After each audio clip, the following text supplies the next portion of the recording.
हरे कृष्णा, जय श्री हरि, ओम नमः शिवाय। मैं हूँ वामिका और आप सभी को मार्गशीर्ष मास के शुक्ल पक्ष की मोक्षदा एकादशी की हार्दिक शुभकामनाएं। आज मार्गशीर्ष मास की मोक्षदा एकादशी का व्रत रखा जाएगा। आज भगवान कृष्ण के दामोदर रूप की पूजा की जाती है। यह व्रत करने वाले या इसका महत्व पढ़ने मात्र से व्रतधारियों का यश संसार में सर्वत्र फैलता है और अनेक पापों को नष्ट करके मोक्ष का मार्ग दिखाता है। मार्गशीर्ष एकादशी व्रत रखने से व्रत रखने वाले तथा उनके पितरों के लिए भी मोक्ष के द्वार खुल जाते हैं। आज के दिन महाभारत के युद्ध में भगवान कृष्ण ने अर्जुन को गीता का उपदेश दिया था। यही कारण है कि मोक्षदा एकादशी को गीता जयंती भी मनाई जाती है। आज की वीडियो में आप सुनेंगे मोक्षदा एकादशी की संपूर्ण व्रत कथा और आरती। इस कथा को पढ़ने और सुनने से वाजपेयी यज्ञ का फल मिलता है और यह व्रत मोक्ष देने वाला तथा चिंतामणि के समान सभी चिंताओं को दूर करने वाला है। तो आइए बड़ी ही श्रद्धा और प्रसन्न चित्त मन से आज की पहली कथा का शुभारंभ करते हैं। अर्जुन ने उत्पन्ना एकादशी की उत्पत्ति, महिमा, महात्म्य आदि सुनकर भगवान श्री कृष्ण से कहा, हे परम पूजनीय भगवान श्री कृष्ण, हे त्रिलोकीनाथ, आप सभी को सुख और मोक्ष देने वाले हैं। मैं आपको प्रणाम करता हूँ। हे प्रभु, आप कृपा करने वाले हैं। मेरी एक जिज्ञासा को शांत कीजिए। तब भगवान श्री कृष्ण ने कहा, हे अर्जुन, जो कुछ भी जानना चाहते हो निर्भय होकर कहो, मैं अवश्य ही तुम्हारी जिज्ञासा को शांत करूंगा। हे प्रभु, यह जो आपने मार्गशीर्ष मास के कृष्ण पक्ष की एकादशी के विषय में बताया है, उससे मुझे बड़ी ही शांति प्राप्त हुई। अब कृपा करके मार्गशीर्ष मास के शुक्ल पक्ष में जो एकादशी आती है उसके विषय में भी बताने की कृपा करें। उसका क्या नाम है, उस दिन कौन से देवता की पूजा की जाती है और इस एकादशी के पूजन की विधि क्या है, उसका व्रत करने से मनुष्य को क्या फल मिलता है।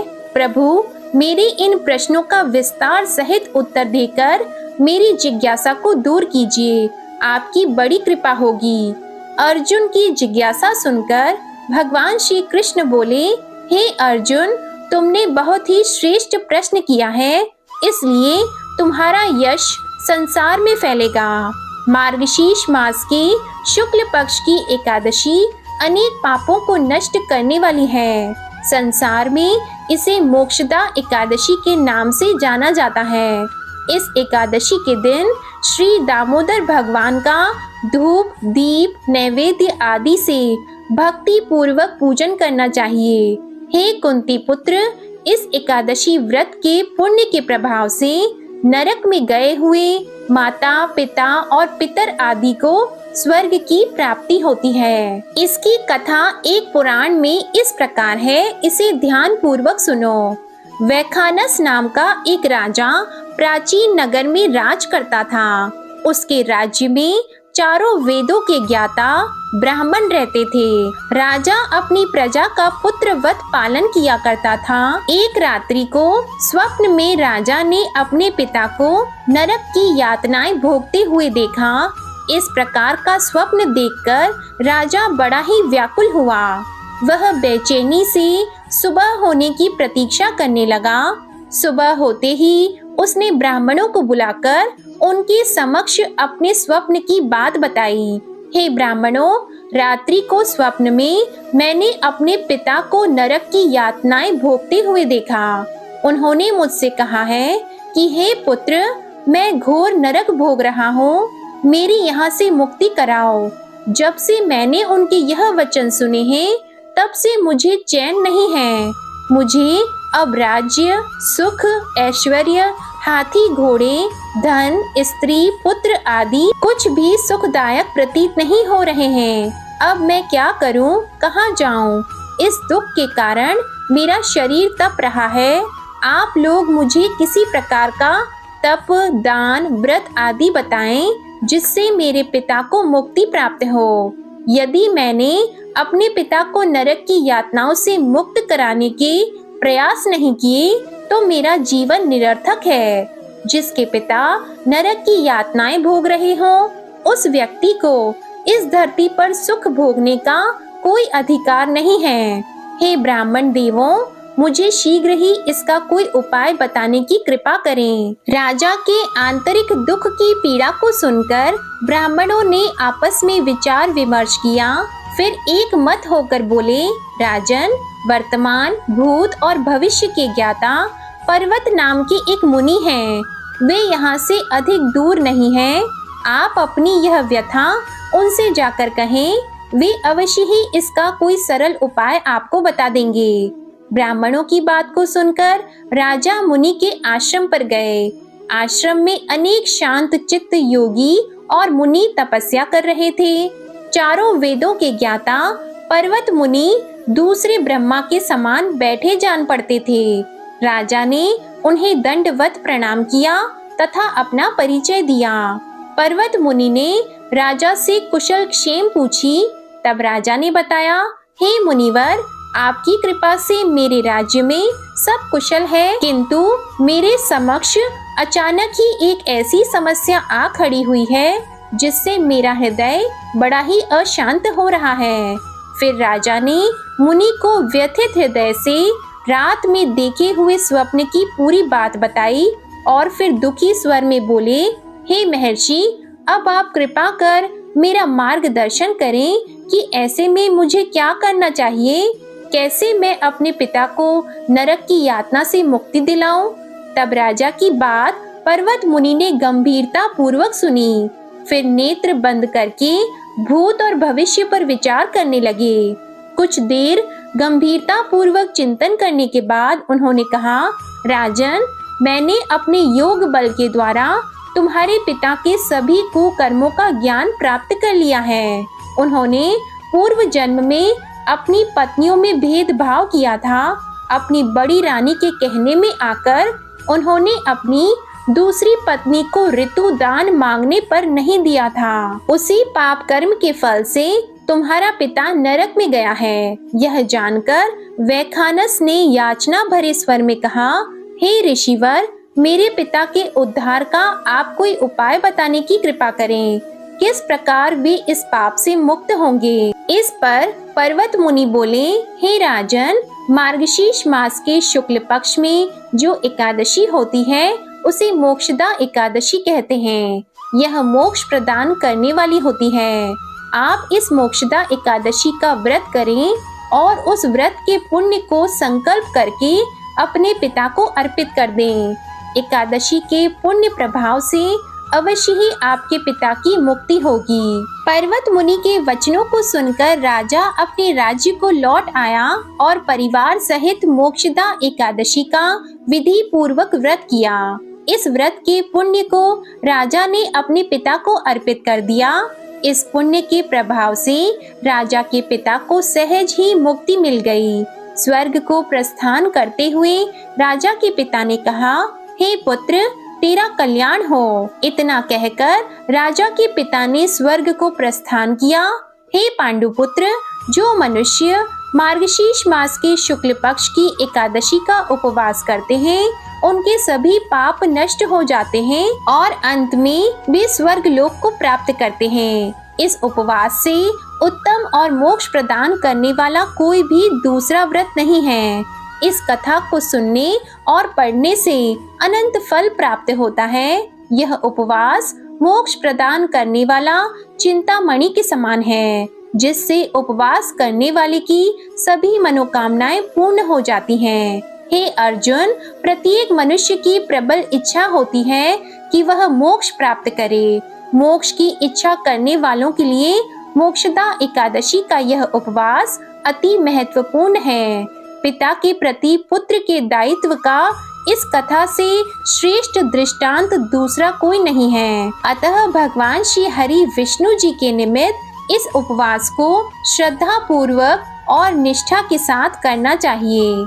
यह पिता के प्रति भक्ति और दूसरों के लिए पुण्य अर्पित करने की श्रेष्ठ और पवित्र कथा है। इसका उपवास केवल उपवास करने वाले मनुष्य का ही नहीं, अपितु उसके पितरों का भी भला करता है। अपने किसी सगे सहोदर, मित्र, बंधु को भी इस उपवास का फल अर्पण करने से उसके भी पापों और क्लेशों का नाश हो जाता है। प्रेम से बोलिए भगवान श्री लक्ष्मी नारायण जी की जय। तुलसी माता और भगवान शालिग्राम जी की जय। अब आप सुनिए तुलसी माता की कथा। सावर्णी मुनि की पुत्री तुलसी अपूर्व सुंदरी थी। उनकी इच्छा थी कि उनका विवाह भगवान नारायण के साथ हो। इसके लिए उन्होंने नारायण पर्वत की घाटी में स्थित बद्री वन में घोर तपस्या की। दीर्घ काल तक तपस्या के उपरांत ब्रह्मा जी ने प्रसन्न होकर उन्हें दर्शन दिया और वर मांगने को कहा। तब तुलसी जी ने कहा, सृष्टिकर्ता ब्रह्मदेव, आप अंतर्यामी हैं, सबके मन की बात जानते हैं, फिर भी मैं अपनी इच्छा आपसे बताती हूँ। मैं चाहती हूँ कि भगवान श्री नारायण मुझे पति रूप में मिले। ब्रह्मा जी ने कहा, तुम्हारा अभीष्ट तुम्हें अवश्य ही मिलेगा। अपने पूर्व जन्म में किसी अपराध के कारण तुम्हें श्राप मिला है। इसी प्रकार भगवान श्री नारायण के एक पार्षद को भी दानव कुल में जन्म लेने का श्राप मिला है। दानव कुल में जन्म लेने के बाद भी उसमें नारायण का अंश विद्यमान रहेगा। इसलिए इस जन्म में पूर्व जन्म के पाप के शमन के लिए संपूर्ण नारायण तो नहीं मिलेंगे, लेकिन नारायण के अंश से युक्त दानव कुल जन्मे उस शापग्रस्त पार्षद से तुम्हारा विवाह होगा। शाप मुक्त होने पर भगवान श्री नारायण सदा सर्वदा के लिए तुम्हारे पति हो जाएंगे। तुलसी ने ब्रह्मा जी के इस वर को स्वीकार कर लिया, क्योंकि मानव कुल में जन्म के कारण उस मायावी भोग को तो भोगना ही था। तुलसी बद्री वन में ही रहने लगी। नारायण का वह पार्षद दानव कुल में जालंधर के नाम से पैदा हुआ था। कुछ दिनों बाद वह ब्राह्मण करता हुआ बद्री वन में आया। यहाँ तुलसी को देखते ही वह उस पर मंत्र मुग्ध हो गया। तुलसी के सामने उसने अपने विवाह का प्रस्ताव रखा। इतने में ही वहाँ ब्रह्मा जी आ गए और तुलसी से कहा, तुलसी, जालंधर को देखो, ऐसा देवोपम उसका स्वरूप है। दानव कुल में जन्म लेने के बाद भी लगता है जैसे इसके शरीर में नारायण का वास हो। तुम प्रस्ताव को सहर्ष स्वीकार कर लो। तुलसी को भी लगा कि उसकी तपस्या पूर्ण हो गई, उससे इच्छित फल मिला है। तब जालंधर के साथ उसका गंधर्व विवाह हो गया और वह जालंधर के साथ उसके महल में पत्नी बनकर आ गई। जालंधर ने अपनी परम सुंदरी सती साध्वी पत्नी तुलसी के साथ बहुत दिनों तक राज्य किया। उसने अपने राज्य का इतना विस्तार किया कि देवलोक तक उसके अधिकार में आ गया। स्वर्ग का सुख भोगने वाले देवताओं की दशा भिखारियों जैसी हो गई। जालंधर किसी को कष्ट नहीं देता था, पर अधिकार और राज्य छिन जाने से सारे देवता मिलकर ब्रह्मा, विष्णु और शिवजी की सभा में गए और अपनी विपत्ति उन्हें सुनाई। ब्रह्मा जी ने कहा, तुलसी परम साध्वी है, उसका विवाह जालंधर से मैंने ही कराया था। जालंधर को तब तक नहीं हराया या मारा जा सकता जब तक तुलसी को न चला जाए। विष्णु जी ने कहा, जालंधर पूर्व जन्म में मेरा पार्षद था। श्राप के कारण उसे दानव कुल में जन्म लेना पड़ा। इस जन्म में भी मेरा अंश उसमें व्याप्त है। साथ ही तुलसी के पतिव्रता धर्म से वह अजय है। फिर देवताओं की सहमति से भगवान शिव ने जालंधर के पास संदेश भेजा कि या तो वह देवताओं को राज्य लौटा दे या फिर उनसे युद्ध करे। जालंधर शंकर जी के पास पहुंचा। उसने कहा, देवादिदेव, आपके लिए देवताओं का पक्ष लेना उचित नहीं है। राज्य बढ़ाना हर राजा का कर्तव्य है। मैं किसी को दुखी नहीं कर रहा हूँ। देवताओं से कहिए कि भाई मेरी प्रजा बनकर रहे। मैंने आपका कोई भी अपमान नहीं किया है। हमारा आपका युद्ध शोभा नहीं देता है।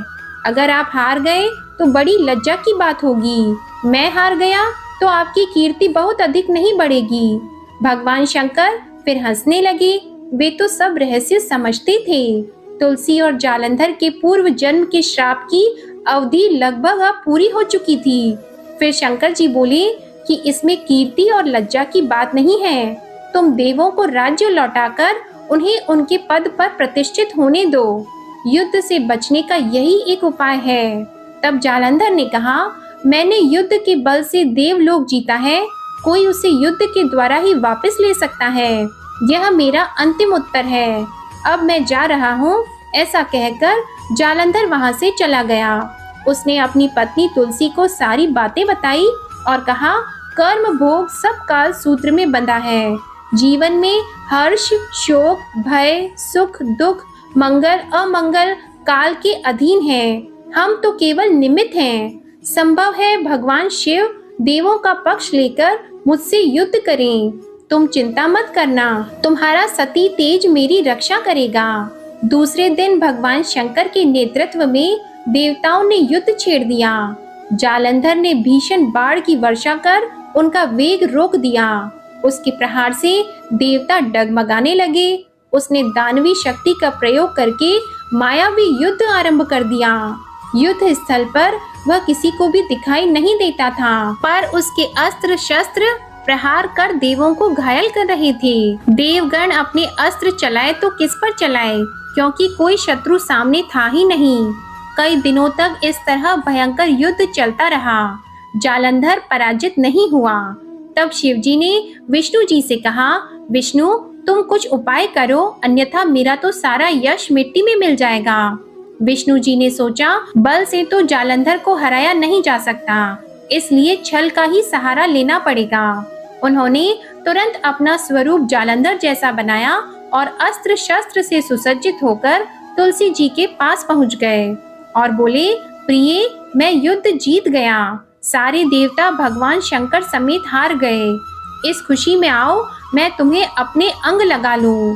पति को प्रत्यक्ष खड़ा देखकर तथा विजय का समाचार सुनकर वह दौड़कर मायावी जालंधर के गले से लिपट गई। इस प्रकार पति पत्नी दोनों ने आलिंगन होकर खूब खुशी मनाई। पर पुरुष के साथ इस प्रकार के व्यवहार से उसका सती तेज नष्ट हो गया। उसका सती तेज जो जालंधर के कवच के रूप में रक्षा कर रहा था, वह कवच नष्ट हो चुका था। जालंधर शक्तिहीन हो गया। ये जानते ही भगवान शंकर ने अपने त्रिशूल से प्रहार किया। उस प्रहार के लगते ही जालंधर जलकर भस्म हो गया। जालंधर के मरने को जानकर विष्णु अपने असली रूप में आ गए। सामने अपने पति जालंधर के स्थान पर भगवान विष्णु को खड़ा देखकर तुलसी बहुत विस्मित हुई। उसको पता लग गया कि स्वयं नारायण ने उसके साथ छल किया है। क्रोध में आकर तुलसी जी ने श्राप दिया कि एक सती स्त्री का सतीत्व भंग करने के अपराध में तुम हृदयहीन पत्थर हो जाओ। विष्णु जी ने तुलसी जी के श्राप को शिरोधार्य कर कहा, देवी तुम्हारे तथा जालंधर के कल्याण के लिए मुझे ऐसा करना पड़ा। तुम दोनों को श्राप मुक्त करना था। तुम भी अब अपना शरीर त्याग कर तुलसी बिरवा के रूप में जन्म लोगी और मेरी पूजा तुलसी दल से होगी। मैं शालिग्राम पत्थर बनूंगा। मेरे शीर्ष पर तुम आदर से विराजमान होंगी। तुम्हारे पति की हड्डियों के चूर्ण से शंख की उत्पत्ति होगी। उस शंख ध्वनि से देवताओं तथा मेरी पूजा आराधना होगी। जहाँ शंख ध्वनि होगी वहाँ मंगलमय मैं विराजमान रहूंगा। तुमने पूर्व जन्म में बद्रीवन में मुझे पाने के लिए बड़ी तपस्या की थी। अब अगले जन्म में मैं नारायण प्रस्तर के रूप में बद्रीनाथ वन में स्थापित होऊंगा और मेरी पूजा अर्चना फल फूल से ना होकर तुम्हारी तुलसी दल से होगी। मेरे शीश पर विराजमान होकर तो मुझसे भी ऊंचा पद प्राप्त करोगी। बोलिए श्री लक्ष्मी नारायण भगवान की जय। बोलिए श्री तुलसी जी शालिग्राम जी की जय। जय जय श्री राधे कृष्णा। आज मोक्षदा एकादशी के शुभ अवसर पर अब आप सुनिए भगवत गीता का यह अध्याय। इस अध्याय को सुनने मात्र से विष्णु लोक की प्राप्ति होती है और मोक्ष मिल जाता है। आइए अब सुनिए गीता का अध्याय। भगवान शिव कहते हैं, पार्वती अब मैं 7वें अध्याय का महात्म्य बताता हूँ, जिसे सुनकर कानों में अमृत राशि भर जाती है। पाटलिपुत्र नामक एक दुर्गम नगर है, जिसका गोपुर द्वार बहुत ही ऊंचा है। उस नगर में शंखकर्ण नामक एक ब्राह्मण रहता था। उसने वैश्य वृत्ति का आश्रय लेकर बहुत धन कमाया, किंतु न तो कभी पितरों का तर्पण किया और न देवताओं का पूजन। वह धन उपार्जन में तत्पर होकर राजाओं को ही भोज दिया करता था। एक समय की बात है, उस ब्राह्मण ने अपना चौथा विवाह करने के लिए पुत्रों और बंधुओं के साथ यात्रा की। मार्ग में आधी रात के समय जब वह सो रहा था, एक सर्प ने कहीं से आकर उसकी बाह में काट लिया। उसके काटते ही ऐसी अवस्था हो गई कि मणि, मंत्र और औषधि आदि से भी उसके शरीर की रक्षा असाध्य जान पड़ी। तत्पश्चात कुछ ही क्षणों में उसके प्राण पखेरु उड़ गए। फिर बहुत समय के बाद वह प्रेत सर्प योनि में उत्पन्न हुआ। उसका चित्त धन की वासना में बंधा था। उसने पूर्व वृतांत को स्मरण करके सोचा, मैंने जो घर के बाहर करोड़ों की संख्या में अपना धन गाड़ रखा है, उससे इन पुत्रों को वंचित करके स्वयं ही उसकी रक्षा करूंगा।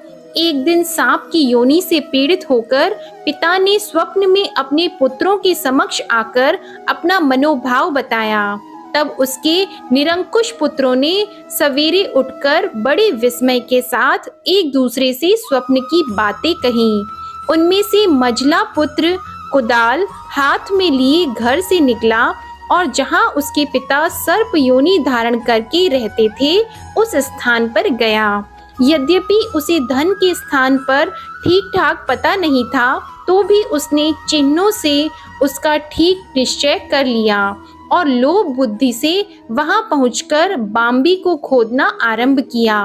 तब उस बाम्बी से बड़ा भयानक सांप प्रकट हुआ और बोला, ओ मूढ़, तू कौन है? किस लिए आया है?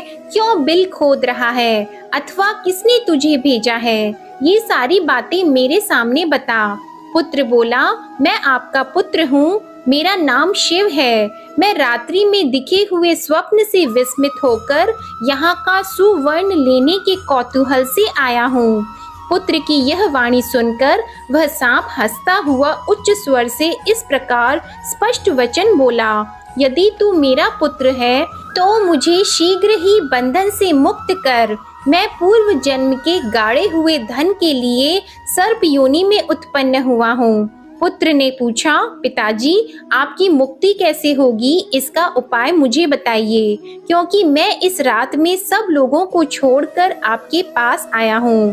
पिता ने कहा, बेटा, गीता के अमृतमय सप्तम अध्याय को छोड़कर मुझे मुक्त करने में तीर्थ, दान, तप और यज्ञ भी सर्वथा समर्थ नहीं है। केवल गीता का 7वां अध्याय ही प्राणियों की जरा, मृत्यु आदि दुखों को दूर करने वाला है। पुत्र, मेरे श्राद्ध के दिन सप्तम अध्याय का पाठ करने वाले ब्राह्मण को श्रद्धा पूर्वक भोजन कराओ। इससे निसंदेह मेरी मुक्ति हो जाएगी। वत्स, अपनी शक्ति के अनुसार पूर्ण श्रद्धा के साथ वेद विद्या में प्रवीण अन्य ब्राह्मणों को भी भोजन कराना। सर्प योनि में पड़े हुए पिता के ये वचन सुनकर सभी पुत्रों ने उसकी आज्ञा के अनुसार तथा उससे भी अधिक किया। तब शंकर कर्ण ने अपने सर्प शरीर को त्याग कर दिव्य देह धारण किया और सारा धन पुत्रों के अधीन कर दिया। पिता ने करोड़ों की संख्या में जो धन बांट कर दिया था, उससे वे सदाचारी पुत्र बहुत प्रसन्न हुए। उनकी बुद्धि धर्म में लगी हुई थी, इसलिए उन्होंने बावली, कुआं, पोखरा, यज्ञ तथा देव मंदिर के लिए उस धन का उपयोग किया और अन्नशाला भी बनवाई। तत्पश्चात 7वें अध्याय का सदा जप करते हुए उन्होंने मोक्ष प्राप्त किया। पार्वती, यह तुम्हें 7वें अध्याय का महात्म्य बताया है, जिसके श्रवण मात्र से मानव सब पातकों से मुक्त हो जाता है। अब आप सुनिए विष्णु चालीसा का पाठ। विष्णु सुनिए विनय सेवक की चित लाए, कीरत कुछ वर्णन करो दीजिए ज्ञान बताए। नमो विष्णु भगवान खरारी, कष्ट नशावन अखिल बिहारी। प्रबल जगत में शक्ति तुम्हारी, त्रिभुवन फैल रही उजियारी। सुंदर रूप मनोहर सूरत, सरल स्वभाव मोहनी मूरत। तन पर पीतांबर अति सोहत, बैजंती माला मन मोहत। शंख चक्र कर गदा विराजे, देखत दैत्य असुर दल भाजे। सत्य धर्म मद लोभन गाजे, काम क्रोध मद लोभन छाजे। संत भक्त सज्जन मन रंजन, दनुज असुर दुष्टन दल गंजन। सुख उपजाए कष्ट सब भंजन, दोष मिटाय करत जन सज्जन। पाप काट भव सिंधु उतारण, कष्ट नाश कर भक्त उबारण। करत अनेक रूप प्रभु धारण, केवल आप भक्ति के कारण। धरणी धेनु बन तुम ही पुकारा, तब तुम रूप राम का धारा। भार उतार असुर दल मारा, रावण आदिक को संहारा। आप वराह रूप बनाया, हिरण्याक्ष को मार गिराया। धर्मस्य तन सिंधु बनाया, 14 रत्नन को निकलाया। अमिलख असुरन द्वंद मचाया, रूप मोहिनी आप दिखाया। देवों को अमृत पान कराया, असुरन को छवि से बहलाया। कूर्म रूप धर सिंधु मझाया, मंदराचल गिरि तुरत उठाया। शंकर का तुम फंद छुड़ाया, भस्मासुर को रूप दिखाया। वेदन को जब असुर डुबाया, कर प्रबंध उन्हें ढूंढवाया। मोहित बन कर खल ही नचाया, उस ही कर से भस्म कराया। असुर जलंधर अति बलदाई, शंकर से उनकी न लड़ाई। हार पार शिव सकल बनाई, कीन सती से छल खल जाई। सुमिरन कीन तुम्हें शिव रानी, बतलाई सब विपत कहानी। तब तुम बने मुनीश्वर ज्ञानी, वृंदा की सब सुरति भुलानी। देख 3 धनुज शैतानी, वृंदा आए तुम्हें लपटानी। हो स्पर्श धर्म क्षति मानी, हना असुर उर शिव शैतानी। तुमने ध्रुव प्रहलाद उबारे, हिरणाकुश आदिक खल मारे। गणिका और अजामिल तारे, बहुत भक्त भव सिंधु उतारे। हरहु सकल संताप हमारे, कृपा करहु हरि सिरजनहारे। देखहु मैं निज दर्श तुम्हारे, दीप बंधु भक्तन हितकारे। चाहता आपका सेवक दर्शन, करहु दया अपनी मधुसूदन। जानो नहीं योग्य जब पूजन, होय यज्ञ स्तुति अनुमोदन। शील दया संतोष सुलक्षण, विदित नहीं व्रत बोध विलक्षण। करहु आपका किस विधि पूजन, कुमति विलोक होत दुख भीषण। करहु प्रणाम कौन विधि सुमिरन, कौन भांति मैं करहु समर्पण। सुर मुनि करत सदा सेवकाई, हर्षित रहत परम गति पाई। दीन दुखिन पर सदा सहाई, निज जन जान लेव अपनाई। पाप दोष संताप नशाओ, भव बंधन से मुक्त कराओ। सुत संपत्ति दे सुख उपजाओ, निज चरणन का दास बनाओ। निगम सदा ये विनय सुनावे, पढ़े सुने सो जन सुख पावे। ओम श्री विष्णवे नमः। बोलिए भगवान विष्णु जी की जय। अब सुनिए विष्णु भगवान की आरती। जय जगदीश हरे स्वामी, जय जगदीश हरे। भक्त जनों के संकट क्षण में दूर करे। ओम जय जगदीश हरे। जो ध्यावे फल पावे, दुख बिन से मन का। सुख संपत्ति घर आवे, कष्ट मिटे तन का। ओम जय जगदीश हरे। मात पिता तुम मेरी, शरण गहूँ किसकी। तुम बिन और न दूजा, आस करूं जिसकी। ओम जय जगदीश हरे। तुम पूर्ण परमात्मा, तुम अंतर्यामी। पार ब्रह्म परमेश्वर, तुम सबके स्वामी। ओम जय जगदीश हरे। तुम करुणा के सागर, तुम पालन करता। मैं मूरख खल कामी, कृपा करो भरता। ओम जय जगदीश हरे।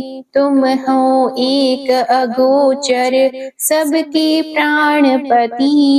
किस विधि मिलूं दयामय, तुमको मैं कुमति। ओम जय जगदीश हरे। दीन बंधु दुख हरता, तुम ठाकुर मेरे। अपने हाथ उठाओ, द्वार पड़ा तेरे। ओम जय जगदीश हरे। विषय विकार मिटाओ, पाप हरो देवा। श्रद्धा भक्ति बढ़ाओ, संतन की सेवा। ओम जय जगदीश हरे। तन मन धन और संपत्ति, सब कुछ है तेरा। तेरा तुझको अर्पण, क्या लागे मेरा। ओम जय जगदीश हरे। श्री जगदीश स्वामी जी की आरती जो कोई नर गावे। कहत शिवानंद स्वामी, कहत शिवानंद स्वामी। मन वांछित फल पावे। ओम जय जगदीश हरे। जय जगदीश हरे स्वामी, जय जगदीश हरे। भक्त जनों के संकट क्षण में दूर करे। ओम जय जगदीश हरे। ओम जय जगदीश हरे। ओम जय जगदीश हरे। प्रेम से बोलिए भगवान विष्णु जी और माता लक्ष्मी जी की जय। अब आप सुनिए तुलसी माता की आरती। तुलसी महारानी नमो नमो, हरि की पटरानी नमो नमो। तुलसी महारानी नमो नमो। धन तुलसी पूरण तप कीनो, शालिग्राम बनी पटरानी नमो नमो। तुलसी महारानी नमो नमो, हरि की पटरानी नमो नमो। जाकी पत्र मंजरी कोमल, श्रीपति कमल चरण लपटानी नमो नमो। तुलसी महारानी नमो नमो, हरि की पटरानी नमो नमो। कौन से महीने बोई रानी तुलसा, कौन से महीने हुई हरियाली नमो नमो।